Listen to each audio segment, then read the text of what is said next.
दोस्तों आइए जानते हैं भगवान श्री राम से जुड़े बेहद रोचक तथ्य।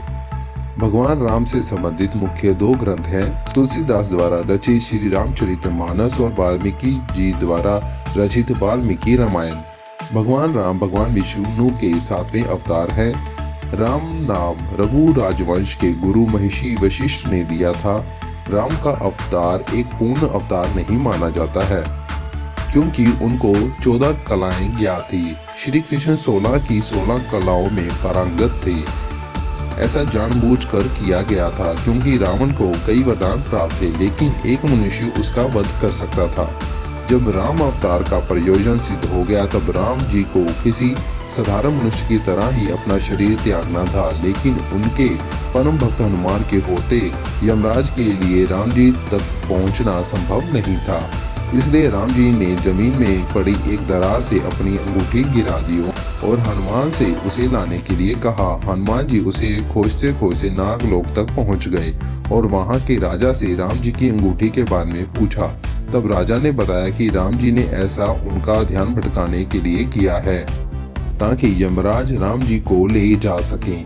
राम जी के अनुज लक्ष्मण, सीता मैया और भगवान राम की रक्षा करने के लिए 14 वर्ष के वनवास में एक भी दिन सोए नहीं थे। इसके लिए उनका एक नाम गुड़ाकेश भी है।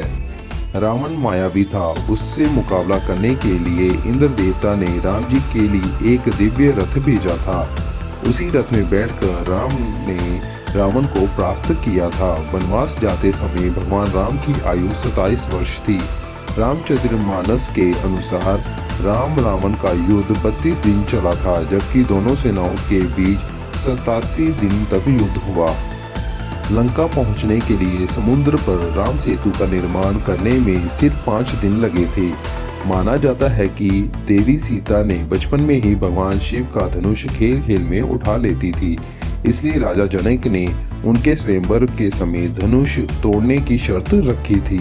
माना जाता है कि गिलहरी पर जो 3 धारियां हैं, वह भगवान राम के आशीर्वाद के कारण है।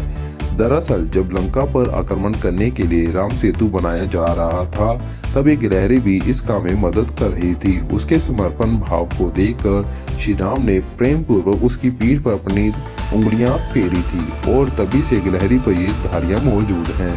रावण खुद को अजय समझता था, लेकिन एक बार राजा अरण्य ने उसे श्राप दिया कि उनके वंश से उत्पन्न युवक ही उसकी मृत्यु का कारण बनेगा। श्री राम राजा अरण्य के वंश में ही जन्मे थे। भगवान राम 4 भाई थे, राम, लक्ष्मण, भरत, शत्रुघ्न और उनकी एक बड़ी बहन भी थी, जिनका नाम शांता था। राम जी के धनुष का नाम कोदंड था। भगवान विष्णु के 1000 नामों में राम नाम 394 नंबर पर दर्ज है। भगवान विष्णु के अवतार परशुराम ये नहीं जानते थे कि श्री राम भी विष्णु अवतार हैं, इसलिए उन्होंने राम जी को विष्णु जी के धनुष पे प्रत्यंचा चढ़ाने को कहा, जिसे राम जी ने आसानी से चढ़ा दिया और परशुराम जी भी राम जी के असली स्वरूप को जान गए।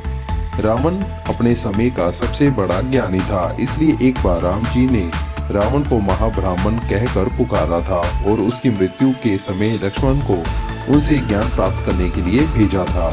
लंका पर चढ़ाई करने से पहले श्री राम ने रामेश्वरम में शिवलिंग बनाकर शिव आराधना की थी। आज भी रामेश्वरम हिंदुओं के सबसे प्रमुख तीर्थ स्थलों में गिना जाता है। सीता जी के स्वयंवर में राम जी ने शिव जी के जिस धनुष को तोड़ा था, उसका नाम पिनाक था। जिस जंगल में भगवान राम, सीता मैया और लक्ष्मण जी ने वनवास काटा था, उस जंगल का नाम दंडकारण्य था। तो ये थे राम भगवान के बारे में कुछ रोचक तथ्य। ऐसे ही और नए फैक्ट्स जानने के लिए वीडियो को लाइक, शेयर करें और चैनल को सब्सक्राइब करें। बेल आइकन को दबाना मत भूलिएगा।